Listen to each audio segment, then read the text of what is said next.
আসসালামু আলাইকুম প্রিয় এসএসসি ও দাখিল পরীক্ষার্থীরা, তোমরা যারা এই বছর এসএসসি কিংবা দাখিল পরীক্ষা অংশগ্রহণ করবে, তোমরা অনেকেই পরীক্ষার দিন কিংবা পরীক্ষার প্রথম দিন যেই ভুলগুলো করে থাকো এবং এই ভুলগুলোর কারণে তোমরা পরীক্ষাতে ভালো ফলাফল অর্জন করতে বাধার সম্মুখীন হও। প্রথমত আসি তোমাদের কি কি ভুলগুলো হয়ে থাকে। প্রথম দিন তোমরা পরীক্ষার হলে যদি দেরিতে যাও, সেটা তোমাদের মানসিক চাপ বৃদ্ধি করবে এবং ওই দিনের পরীক্ষার তোমার যে প্রশ্নগুলো, সেই প্রশ্নর একটা তোমার মধ্যে হতাশা কাজ করবে।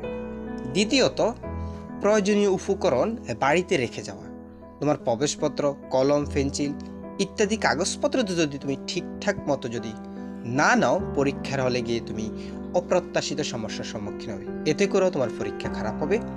তৃতীয়ত, প্রশ্ন ঠিক মতো না পড়ে তুমি যদি অ্যান্সার করো, তবে সেটি তোমার জন্য হতাশাজনক হবে এবং তুমি পরীক্ষায় ভালো ফলাফল অর্জন করতে পারবে না। চতুর্থত, সময় ব্যবস্থাপনা। তোমরা কি করো, যেমন বাংলা সৃজনশীল প্রশ্ন অ্যান্সার করতে হলে তোমাকে 7টা সৃজনশীল প্রথমে অ্যান্সার করতে হবে 2 ঘন্টা 30-এর মধ্যে। সো 2 ঘন্টা 30 মিনিটের মধ্যে তুমি যদি বাংলা 7টা প্রশ্ন সৃজনশীল অ্যান্সার করতে হয়, একটা সৃজনশীলের জন্য তুমি 21 মিনিট করে সময় পাবে। সো ওই হিসাবটা করে তোমাকে একটা সৃজনশীল অ্যান্সার করতে হবে, এভাবে 7টা সৃজনশীল অ্যান্সার করতে হবে। এখন আসি, এই যে তোমার এই ভুলগুলো থেকে তোমার করণীয়গুলো কি।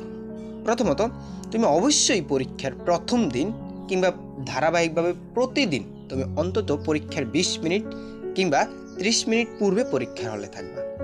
এতে করে তোমার মানসিক প্রশান্তি তোমার কাজ করবে এবং কি তুমি মানসিকভাবে প্রস্তুত থাকবে, ভালোভাবে তুমি প্রশ্নগুলো লিখতে পারবে।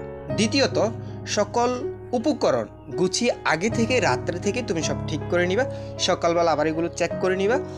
সবগুলো কাগজপত্র যদি তুমি ঠিকভাবে নাও, তাহলে ওই দিন তুমি যদি অপ্রত্যাশিত কোনো সমস্যার সম্মুখীন না হও, তবেই তোমার পরীক্ষাটা ভালো হবে। আদারওয়াইজ তুমি যদি কোনো সমস্যা ফেস করো, এটা তোমাকে মানসিকভাবে হতাশ করবে।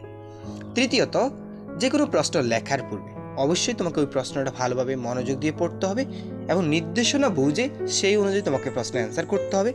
চতুর্থত, সময় ব্যবস্থাপনা নিয়ে তোমরা অবশ্যই সময়কে প্রত্যেকটা প্রশ্ন লেখার শেষে, একটা সৃজনশীল প্রশ্ন 21 মিনিট লেখার পরে তুমি সময় দেখবা, ঘড়ি দেখবা এবং পরবর্তী সময় দেখার পরে এভাবে টাইম মেনটেন করে তুমি যদি পরীক্ষা দিতে পারো, তাহলে তুমি সবগুলো প্রশ্নে অ্যান্সার করতে পারবা এবং তোমার লেখার মধ্যে একটা ভারসাম্য থাকবে।